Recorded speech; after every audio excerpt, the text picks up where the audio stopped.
அடையார் ஆனந்தபவன் ஸ்டைலில் ஒரு கொழுக்கட்டை செய்வோமா சூப்பராக. ஒரு டம்ளர் பச்சரிசியை நல்லா பொடிச்சு வச்சுக்கோங்க. அதுக்கு இஞ்சி, பச்சை மிளகா, கருகாப்பிலை, தேங்காய் துருவியும் வச்சுக்கோங்க, கீத்தும் போட்டு வச்சுக்கோங்க. அதுக்கப்புறம் வடை சட்டி வச்சு எண்ணெய் ஊற்றுறோம். ஆயில் ஊற்றுனதுக்கப்புறம் கடுகு, கடலப்பருப்பு போட்டு நல்லா ஃப்ரை ஆனதுக்கப்புறம் கருகாப்பிலை, இஞ்சியும் போட்டு நல்லா ஃப்ரை பண்ணிக்கோங்க. அதுக்கப்புறம் ஒரு டம்ளர் பச்சரிசிக்கு 2 டம்ளர் தண்ணி ஊற்றி அதில் பச்சை மிளகா, தேங்காய் கீத்தையும் போட்டுக்கோங்க.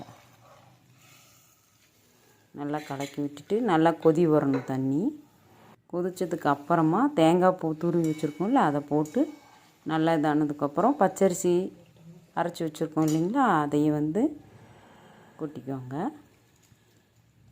நல்லா வேக விடணும்.